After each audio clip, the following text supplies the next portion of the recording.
अस्सलाम वालेकुम दोस्तों। 16 सितंबर की कॉल लेकर आपके साथ खालिद सैफुद्दीन, और हम बात करेंगे आज के सेशन पे भी और आने वाले सेशन को भी डिस्कस करेंगे क्या सूरत हाल है।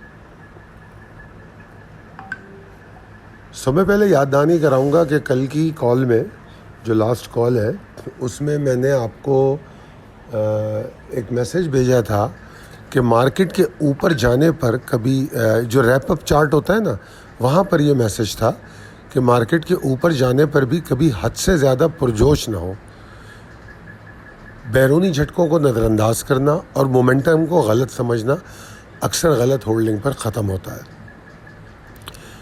ये जो अलर्ट मैंने दिया था उसके बाद मैंने मुख्तलिफ मीडिया पे, जो सोशल मीडिया है उस पर मैसेज भी अपना एक पोस्ट किया, वो हालात के हवाले से, वो आगे के लिए समझने के लिए। टेक्निकल्स पे नहीं था वो, मगर जो बदलती हुई सूरत हाल है उसको समझने के लिए था। एक तो मैं वो चीज़ क्लियर करना चाहता था। अब आ जाते हैं आज के चार्ट पे। सबसे पहले तो हमें देखना पड़ेगा कल मार्केट में कहा क्या गया। तो कल मार्केट में ये हाईलाइट किया गया था कि कल आखिरी कॉल में कि 155 335 के ऊपर हेल्दी वॉल्यूम बनने चाहिए।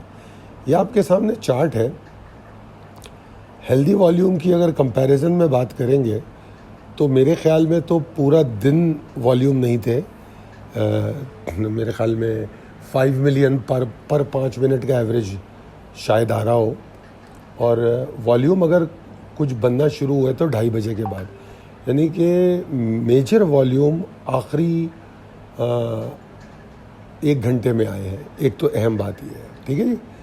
अच्छा, उसके बाद मैंने जो देखा कि सेशन जो है 155 335 को टेस्ट करता है, फिर लो बनाता है, मगर अल्लाह का शुक्र है कि किसी सपोर्ट को नहीं तोड़ता, फिर दोबारा वहाँ से वो लेता है। मगर यहाँ पर मैंने एक रेजिस्टेंस को सपोर्ट करार दिया था, वो थी 154 760, कि इसके नीचे मार्केट को रुकना नहीं चाहिए, और मार्केट रुकी भी नहीं।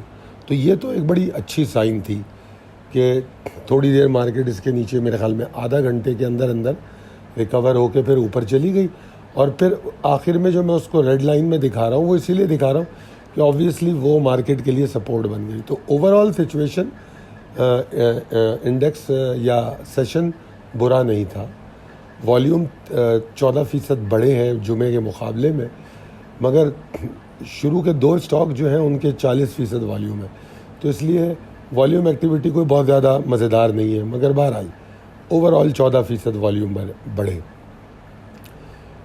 ट्रेडिंग अपॉर्चुनिटी की अगर हम बात करें तो जिस तरह मार्केट नीचे गई और फिर दोबारा ऊपर गई, तो मल्टीपल ट्रेडिंग अपॉर्चुनिटी मिली। और जो सब में अच्छी बात मुझे नज़र आई, वही वाली बात कि कुछ ख़ास स्टॉक जो है वो बहुत अच्छे मूव होते हुए नज़र आए। और अगर आप लोग उनको फॉलो कर रहे हैं पोर्टफोलियो स्टॉक को, तो आपने देखा होगा कि कुछ पोर्टफोलियो स्टॉक ने आज ज़बरदस्त गेन दिया है। और याद रखिएगा कि आपने ये बॉटम पे बाय किए हैं। जब इंशाल्लाह आप एग्ज़िट करेंगे तो आपको यही याद रहना चाहिए कि मार्केट हाई बना चुकी थी, उसके बावजूद आप बाय कर रहे थे। तो मतलब इतनी हाई मार्केट में आपने वो स्टॉक बाय किया और बॉटम पे बाय किया, ये बात ज़रूर याद रखिएगा। इम्पॉर्टेंट लेवल एंड ट्रिगर पे चलते हैं कि जो आज जो कुछ भी हुआ है उससे उम्मीद तो पैदा हुई है कि शायद बुल्स की एक कोशिश है, मगर अभी हम इसको ऑथेंटिकेट नहीं करते, हम इसको यकीनी तौर पे बुल्स का कमबैक नहीं समझते। तो इसके लिए हम क्या करेंगे, हम ये नहीं कि हम मंदी में रहेंगे, हम सिर्फ अपने रिस्क मैनेजमेंट को स्ट्रॉन्ग रखेंगे, मेंटली प्रिपेयर रहेंगे। अगर तो मार्केट 155 335 के ऊपर है, ये बात कल भी कही गई है, इसके ऊपर होल्ड करती है तो अच्छी बात है, ठीक है ना। क्योंकि अभी हमारे पास एक एरिया मौजूद है 156 690 795, जो कि कल का टारगेट भी है। अगर इस लेवल के ऊपर मार्केट आ गई तो फिर मार्केट से वो सारे जो बादल है ख़त्म हो सकते हैं। क्योंकि ये बात जहन में रखनी चाहिए कि जो शॉर्ट टर्म बुलिश चैनल है उससे मार्केट बाहर आई हुई है इस वक्त, ठीक है ना। तो मार्केट वापस उस चैनल में जाए या मार्केट वापस जो कंसोलिडेशन फेज़ है उससे बाहर निकल जाए ऊपर की तरफ, तो मार्केट में बुल्स कम बैक होगा।